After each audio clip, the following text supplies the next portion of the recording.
The second thing after that I would say is that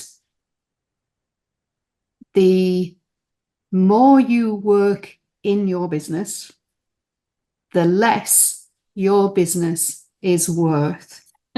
Yes. And if your business is 100% reliant on you, your business is not only worth less, it's worthless. Yes. I love when coaches, consultants, and professional service providers want to do big things in their business. They want to rise to the top and influence their market and the world around them. They want to have a greater impact and make a more lucrative income. Well, if this is you, welcome to Expert in You podcast, the show where I interview other experts and coaches, consultants, so that they can share their success strategies with you. We're going to talk about marketing and how to close more sales, how to get more premium clients, and how to really build your visibility in the market and scale your business like a boss. If this is you, welcome to the show. I want to ask you to subscribe and hit the notification bell right now so you don't miss one episode. Grab your coffee and buckle up because we are ready to give it all to you to help you become the expert and get paid as the expert that you are.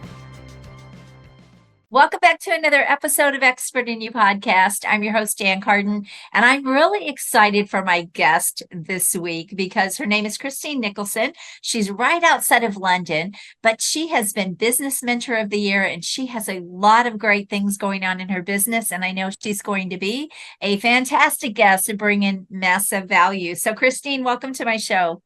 Thank you so much for having me, Anne. It's taken a while, but I'm really excited to be here. I am excited to have you on. So, Christine, why don't you just tell everyone a little bit of your background, exactly what you do, and we'll just dive right in. So my job title really is business mentor, but what I do is I help business owners get out of the day-to-day. I build them a roadmap so they can hand over the control of their business so that when it comes to a transition transaction, so some kind of transfer of the ownership of their business, that they can then focus on the transaction rather than trying to do two jobs, the day job and the transfer of ownership element. I've been doing this for well over 20 years now. Obviously, I started when I was about 4 years old. And exactly, I was going to say that. And yeah, sadly, I'm coming up to a big milestone birthday as well. And so I've been doing this for a long time. And the one of the reasons why I do it is because throughout my many years of working, I have seen people literally flog themselves in their businesses in the hope that some value will be created and that value will be transferred to them, only for them to be sorely disappointed.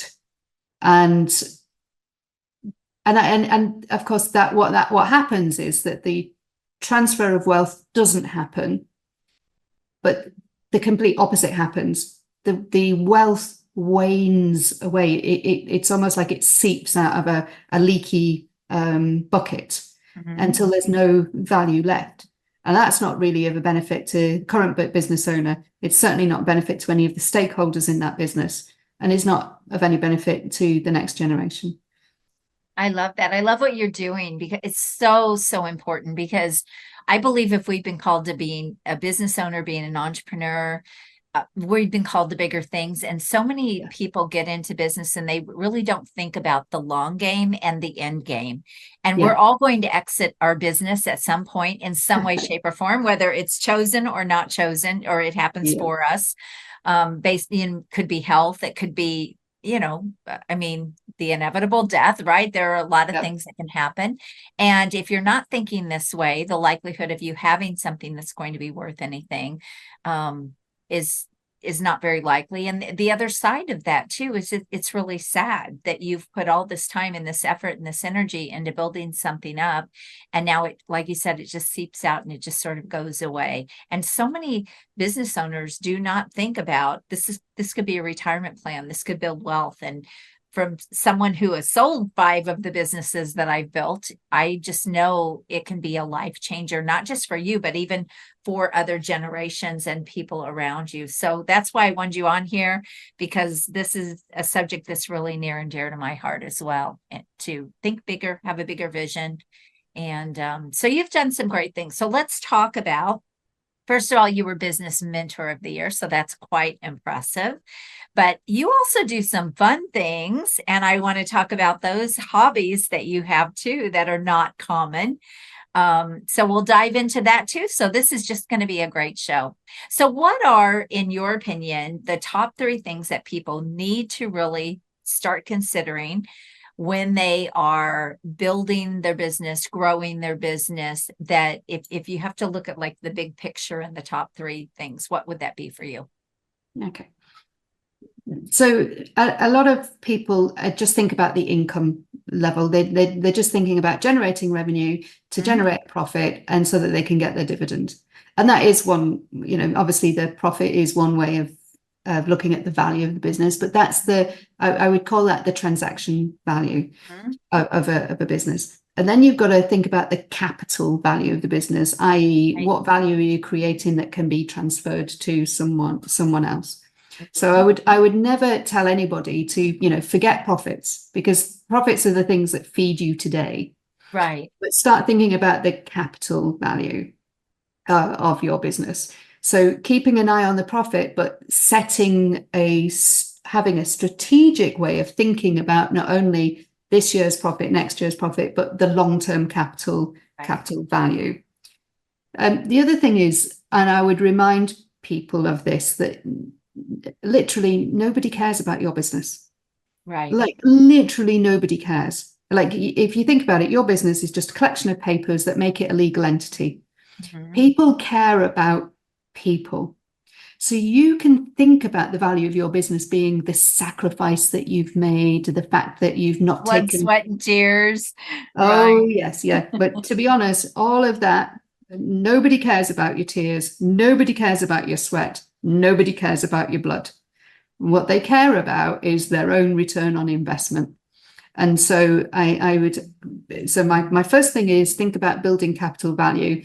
And then the second thing is always think about, if you were going to buy your business and you were really focused on ROI, how would you get ROI? Now, the great thing about those two things to do is they are 2 sides of the same coin, and it's all about building long-term value. But the third thing is to remember the number of times I hear, oh, my business is my baby, I'm never leaving my business. Well, whoa there, cowboy. Your business is not your baby. It Your needs to business grow is up. absolutely. Yes. But the business is just, it's an inanimate object. Yes. Okay. It doesn't even have physical form. It's just a collection of legal papers that allow you to pay tax. Let's face it, that's all it is. So your babies are your babies. And it's really important to remember about the babies that are really the babies, because your kids and your spouse and your family are the ones that are going to look after you when you are ill in bed. They're the ones that are going to look after you when you're at the end of your life. Your business isn't going to give a stuff. Yes. So those are the 3 things, which are really about, remember who's important, because it's always about the people.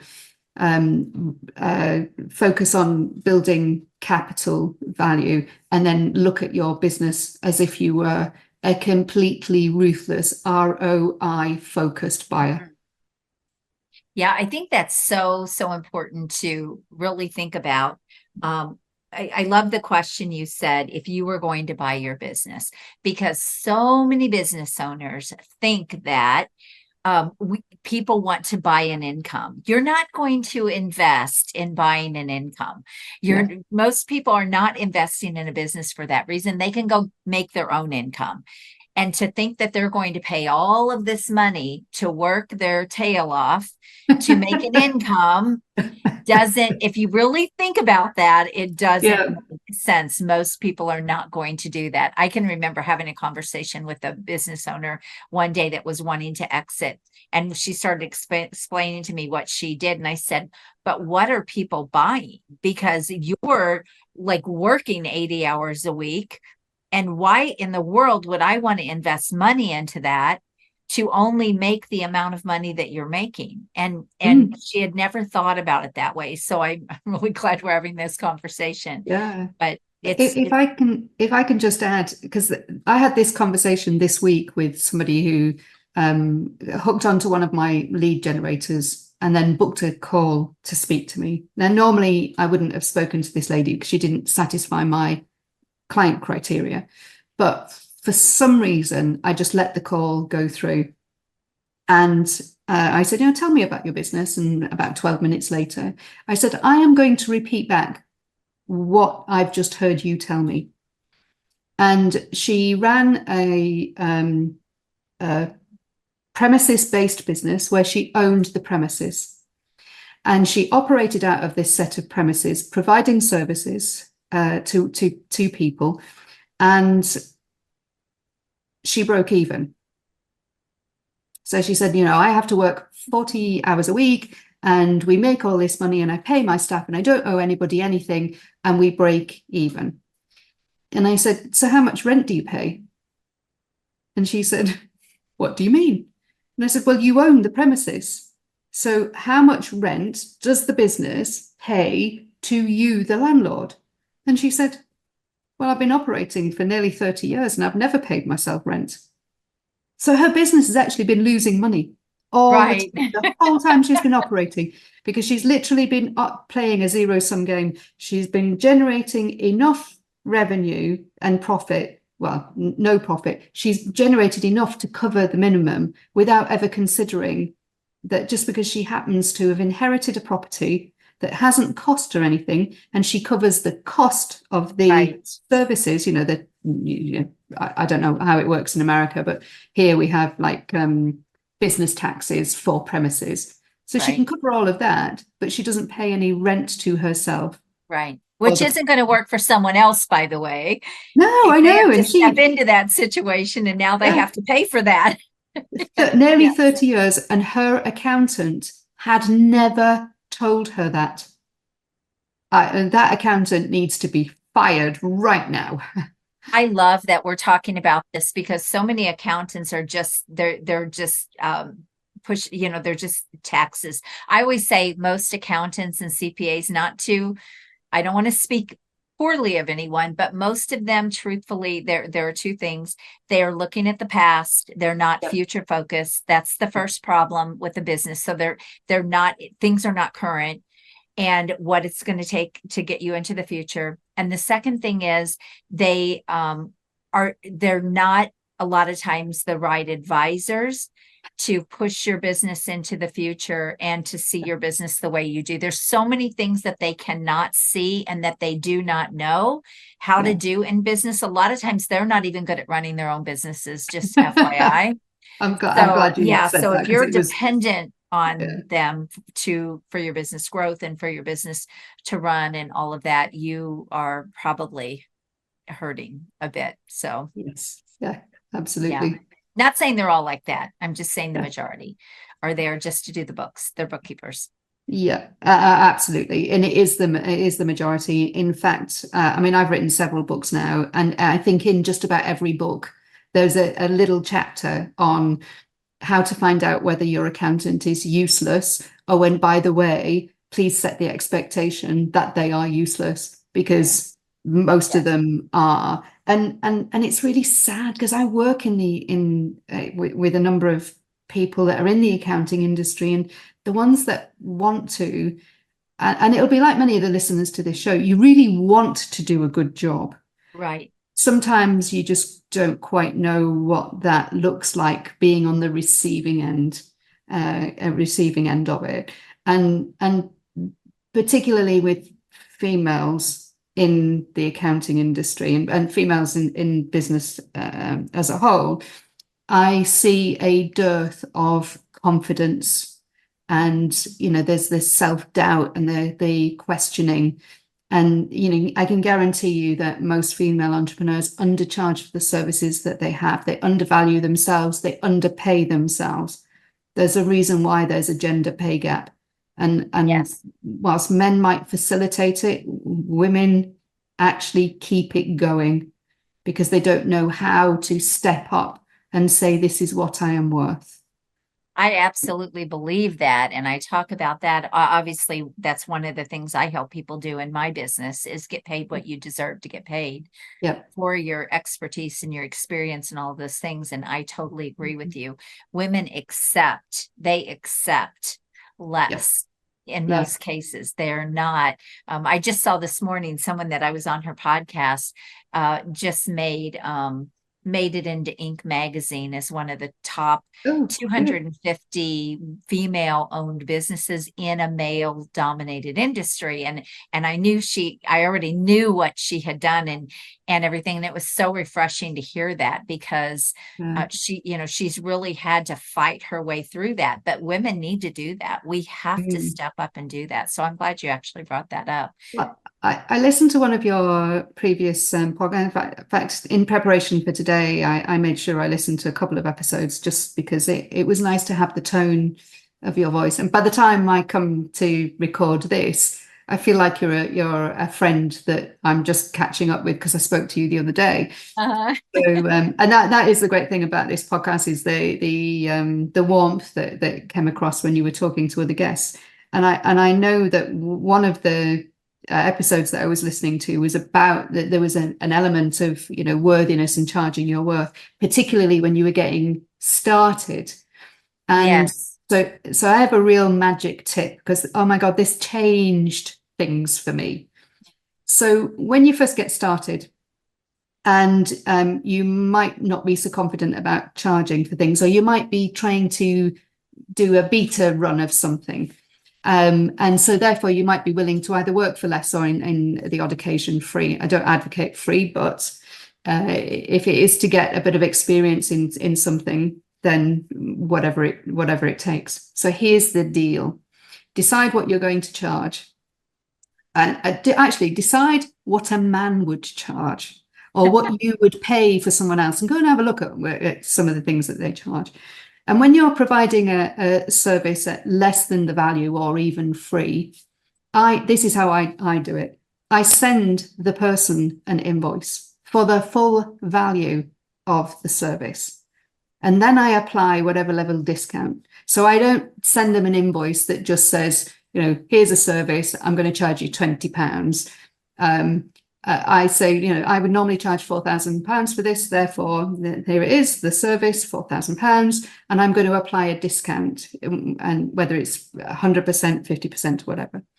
And that does two things. It reinforces in your brain your value, but it also lets them know the value of the service that they're receiving. Because when people receive something for free and they don't get an invoice, then they've got no concept of what that might cost. And then they might get a really good service and they might go to their friend and go, wow, I got this really great service. And I think they should do a really brilliant job for you.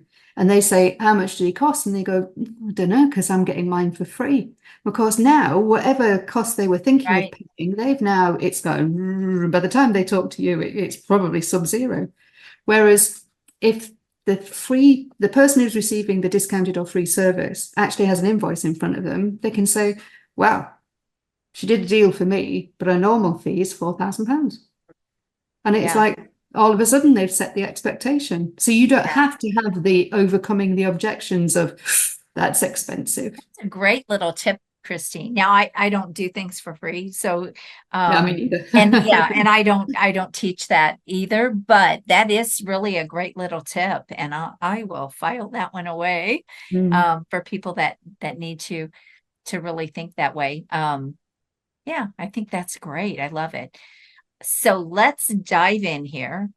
3 things people need to think about if they are thinking about exiting their business. First, they need to think about exiting their business and what that looks like, right? Yeah. Where do you want this to go? I know when I was building, especially my second business, I kept putting back in and reinvesting in the business, and it would, we were building up the assets because I knew in my mind, I kept thinking, all right, this could be retirement. Like I could build this out to really be something big, and it could be a retirement plan for us because, as you know, when you're an entrepreneur, you're not always thinking retirement and things like that. So I had that vision for that business, and then I've done that ever since. But that would be the first thing. But what would be some things that we want to tell people here so they can really walk away thinking differently and even making different decisions in their business to get them to where they want to be? Hey, it's Ann here, and I'm sorry to interrupt, but I have to ask you, would you like to level up and scale up your coaching or consulting business and go into that $500,000, $1 million or beyond, maybe even in the next year? Well, if it's a big yes for you, then I want to invite you to apply to my next free 2-day virtual event. You do not want to miss this. These are the same strategies I use in my business and the same strategies I teach my high-paying clients so that they can have explosive growth and do it with a premium business. So go apply now because I have had people make money right out of my free workshops. All you need to do is go to expertinyouworkshop.com, apply to attend, and I'll see you on the inside. Now back to the show. So, I mean, you've said that actually thinking about what you want to walk away with is a great start, and I would advocate a moment of complete selfishness. Mm-hmm. It's don't think about anybody else, just think about what you want. This is a case of oxygen mask on yourself first, because if you're looked after, everybody else will be looked after. I love that. Yeah. The second thing after that I would say is that the more you work in your business, the less your business is worth. Yes. And if your business is 100% reliant on you, your business is not only worth less, it's worthless. Yes. So if you think important. about the dial being, 0 to 100, and if the business is currently 100% reliant on you, then the thing to really think about is how you then reduce that 100. Because it's not like a bungee where you stretch it far enough and it'll just ping back and then you can just walk out. Yeah. You've built the culture in there. It goes back to the not buying a job. External buyers don't come in and buy a job. When you started out, you probably didn't think, I'm going to build myself a massive stressful job. Right. Great job. We're working 80 hours a week. Yeah. And yet, not at all. So many business owners are so proud of the fact that they have built themselves a massive stressful job because they don't see it that way. Because they only see themselves as they see themselves as a shareholder. There's a couple of really good sayings that I really, really like. And one of them is, oh God, I've gone completely blank now. I can only think of the second one, which is man who chases two rabbits starves, which is all about focus. But I'm sorry, it's that's okay. You'll think of it. I want to add to that. I think it's so important, though. You said the more you work in your business, the less it's worth, because you have to think about this. If someone wants to buy your business and they don't want to work the business, their intention is not to work the business, then now they have to spend money to replace you and all the things that you're doing. And that's what she means by it's not worth anything. It actually puts the business backwards. So that's the first piece. And then the other thing is, again, if people are investing in a business, they're investing because they want something that's going to give them a return. They're not looking, they can build their own job. So just, you have to understand that. And again, I love the question you said at the very beginning. If you were going to buy your business, What would I always think when people buy franchises. So I have a brother that he still does, but he's also a business broker, but he sells franchises. And he said a franchise is really set up so that the owner makes, $50,000 to $60,000 a year. And it's set up so they work the business. And I'm like, who wants to pay out all the money for that? And the only way to really make a lot of money with franchises is to have a lot of locations, and a lot of people don't realize that. So don't be that. Be that. Or so either have lots of locations because that's leverage, or own the franchise. Be the franchise or not the franchise. Exactly. Yes. It's so the other analogy that I often use when I'm trying to get people to understand dependency is stalagmites and stalactites. So do you have a business full of stalactites or stalagmites? So stalagmites are the ones that point up. So they build up from the ground. So they are pushing up from the ground. You want a business full of stalagmites. You want people underneath you pushing you out of your job because they're seeking the higher ground. So they're seeking to elevate themselves. And so they push you up with it. The alternative, and this is most businesses, so no, there's no need for anybody to feel any shame here. You are in a massive club if this is you. So stalactites. You have to learn these things. Yes, you have to learn these. So stalactites hang down from the ceilings. Okay, so they hang off what you're giving them. So if you're the core at the ceiling, and then everybody is hanging off you, then it's like you're needing to feed them. You are creating a dependency. And literally the people who are the stalactites are pulling you down. And so they're constantly pulling you into the weeds. And whenever I have that conversation with business owners, it's like you can see this light come on in there. The little light goes on. I was going to say, that's a great analogy. Yes, that's really powerful. Get the people in your business who are and you can do an assessment, and I have a really easy assessment tool. Decide whether you've got stalagmites or stalactites. Get rid of the stalactites, promote the stalagmites. Yeah. And I want to add to that too, something that a lot of people, ego has a lot to do in small business, believe it or not. And again, we're not here, any blame, shame, or guilt. We're just speaking. I'm speaking from experience and working with a lot of people, and same with you. One of the things that really can hinder a business is ego, because a lot of times a business owner, even entrepreneurs, they're afraid to bring in people that are really, really good, because there's almost like this fear that they're going to make them look worse or not as, hey, I mean, let's face it, when you are it in your business and everybody knows you're it can be a power trip, right? And you have to step back from that, because you cannot build something that's of high value if you don't step away from that ego that and there's some of that comes because you've worked so hard to build it up, and it's like, okay, here I started this from nothing, and now look what I've accomplished with this. But when nobody does anything on their own, first of all, let's just call it the way it is. But also you have to realize that that will stop you if you're not bringing in people because you're afraid of your ego getting bruised, and you're afraid of people outshining you.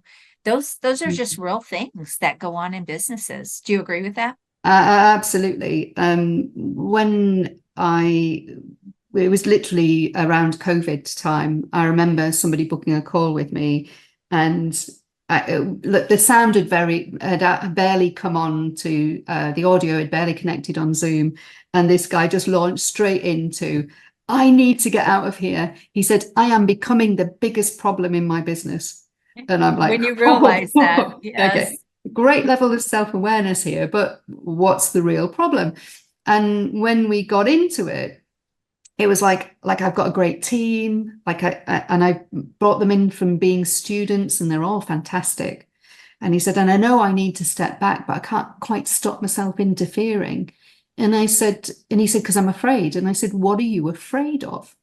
And he said, well, this is just going to sound stupid. And I said, trust me, I've heard it all. So you can't surprise me. And he said, well, what I'm really afraid of is if they succeed. And I said, not really sure I'm getting that one. And he said, I spent 26 years building this business. He said, and to get it to where I've got. And if they do a better job than I have over 26 years, then what does that say about me?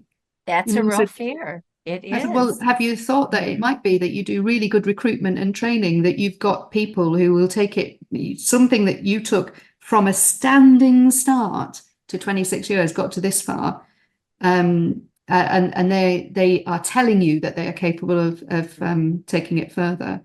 And he said, well, the other fear is that if I let go, they might fail. And then my entire pension is in this business. And I said, yeah, but it's possible, but not probable. I mean, it's unlikely. Anyway, after 8 months, we increased the value of that business by more than 7 figures. And in less than 2 years, what it took him 26 years to do, in less than 2 years, they've achieved the same again. And like I reminded him, they were working with momentum. They weren't building it from a standing start. That's right. Let's just dive into that for a minute, because that's so important for people to realize. It is so much easier when I go in and work with the business. It is so much easier to scale them when they've already got stuff going on, because you already have things in place. Sometimes it's simple shifts, it's tweaks, it's maybe implementing something new, but you're not starting everything from ground zero and everything new and it's just a whole different thing. So it's a lot easier for a business to even 10 times when they already have things going. And so I'm really glad that you brought that up. But the other thing that I want to speak on is we are in a different age. We're in a different marketplace. We have tools and resources that we've never had before. Social media, all the automation, all of AI, now AI is a big thing. All of the things that have come onto the scene, even the information that we now have that we didn't have when I was building businesses for many years, because I didn't have a home computer. I didn't have access to all of this stuff. It is speeding. There's 1,000 new millionaires in the United States every single day. That was never a thing before. So it's speeding the success of people. Yes. And so I get what that owner was saying. Well, it's taken me 26 years. Well, look at it for what it was. You just didn't have the same accessibility and the same resources and tools and even information to know how to do things any faster. And a lot of the resources a lot of the tools weren't even there for you to do it faster. We had to do it the old fashioned way, right? Yeah, absolutely. I just think of one of the earliest businesses that I was involved in that was just a really simple business that was in Ireland selling Irish memorabilia to America. And they used to spend 3 months of the year laying out a magazine that they then sent that layout to America to print.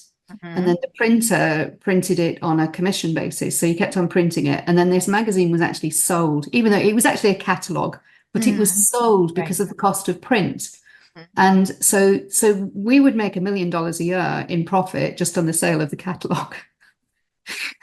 And then, of course, we would sell these gifts. Well, to send the order to Ireland from America, you had to use a telex or a telegram. And I know that some people are going to be thinking, what apps are they? But this was a manual method of telecommunications. And then we advanced on to faxes. I mean, goodness me, there's probably people listening to this that are going, what's a fax? Right. yeah, and then And they would. even that was an innovation. That was a heck of an Oh God, innovation to be able, yes, to be able to get things through that absolutely. fast. Well, Yeah. I'm old enough to remember before photocopiers. So yeah, when I first started work, a photocopier didn't exist. So yeah, it was a different age, and things are moving so much faster these Oh days. gosh, yeah. I remember my very first business went global, and that was 34 years ago. So we didn't have the internet, we didn't have all of these. And the way that that business went global is I advertised in international magazines. So I actually ran print ads in international magazines. But I talk about because I help people in their marketing as well. And I say, look, you have no idea what you have at your fingertips here. You can throw something out and see if people buy, if they're interested. And I said, I used to have to after paying thousands of dollars for this printed advertisement, but then the next two issues were already in print before I would even see if that ad worked. And if Yeah, it didn't work, it was 4 issues out, several $1,000s out before I could make a change. And we're in an instant world right now, and yeah. it's a game changer. So we could talk about this stuff all day, but oh Yeah, my gosh, so yeah. good. So Christine, who do you mainly work with? Who makes a good client for you? So this is something that I've worked on for ages, and once I really nailed it, oh my God, what a difference it made. But I work with male business owners who are still working in their business. They will be in their 40s, 50s, 60s, occasionally in their 70s, where the business is a fundamental part of their retirement funding, and that they typically work in they're either a graduate engineer or they're working in some kind of engineering environment. All Okay. that said, my clients that would be the standard client, and I work one or two standard deviations on either side of that. But I work in just about every industry, but there's always seems to be an inventor is in the mix Mm, somewhere along the line. And that's great because for a while during COVID, when I was taking on new clients, I was meeting them online. I had no idea like how tall they were. And then when I met up in person with all my clients that I'd taken on during COVID, like I'm 5'2", and all my clients were over 6 foot. And it was like, a new niche. uh-huh. Male business owner Over still six working in his foot. business that's over 6 foot. There How you do I go. find more of those? That's a micro niche, big time. I love it. That's Yeah. great. So, Christine, you have a pretty cool hobby, and I want to talk about that because you have done some really fun things. So, I'm just going to let you share. So one of the things that I do, like I do some really, what I would call it everyday hobbies. Like I look after a little garden and I've got a pond with a frog and some newts. But my big passion is I love adventure hiking. And, over the last few years, COVID aside, I've been out to the Great Wall of China, in the middle of nowhere. So, not in the cities. I've hiked in the Sahara. I've been in the Atacama Desert in Chile. I've been to Easter Island. And this winter, because I winter in Chile, this winter I was in Patagonia, the South Atlantic, and then in the mid Andes. So the desert or the mountains, two places, I love absolutely it. love. I knew we had to talk about that because so she's not just brilliant in business, but she also does really, really cool things. So I am so glad you shared that. And I think that's just amazing. You, my lady, my friend, are a rock star. Thank you very much. I Thank you love so it. much. So good. How can people get a hold of you, Christine? And do you have something that you would like them to get, a giveaway or something that you would like them to Yeah, sure. check out? So I have written several books, but my first book was called 5 Minute Finance, and I wrote it specifically for an individual client who said to me, "Oh, I don't do numbers. I'm number blind." And I always say, if you can do ABC, then you can do 1, 2, 3. And this is one of my big criticisms of accountants. It's the accountant's job to make themselves understood, not the business owner's job Right. to learn the language of finance. So if anybody wants to find me, my website is christinenicholson.co.uk. I'm all over Put it with the show LinkedIn. notes, by the way. Yes. So I'm all over LinkedIn, so you can find me really easily there. And anybody who reaches out and contacts me, because my email is literally christine@christinenicholson.co.uk. If you send me an email with literally the word book in the subject title, you don't even need to send me your name, and you will not be added to any marketing list, but I will send you a free e-copy of 5-Minute Finance. Perfect. All right, everyone. Well, Christine, this was a great conversation.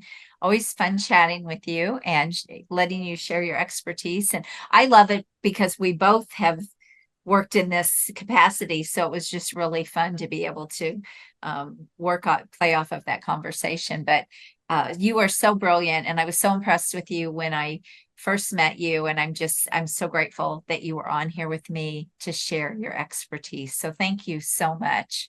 Thank you for having me as one of your guests. I've listened to a lot of your back catalogue of podcast guests, and they've always been fabulous. So I'm really pleased to be in that group. That's why the name is Expert in You. I only bring on the experts. So, and Christine, you did not disappoint. I just want to say.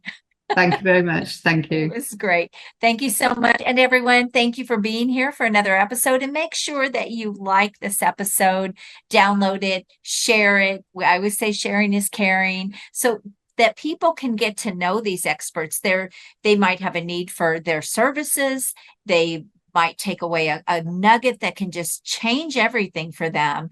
And we are here to help. That is what this podcast is all about. It's to provide value to help you grow a rocking business. So go have an amazing day and tune in for the next one. Bye-bye.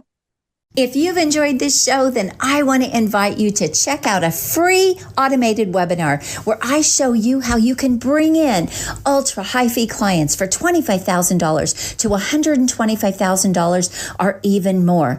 I show you how you can do this maybe even in the next 7 to 60 days. So if you want to check out that free webinar, just go to expertinyouaccelerator.com and I'll see you on the inside. You have an amazing day, and until next time, God bless you.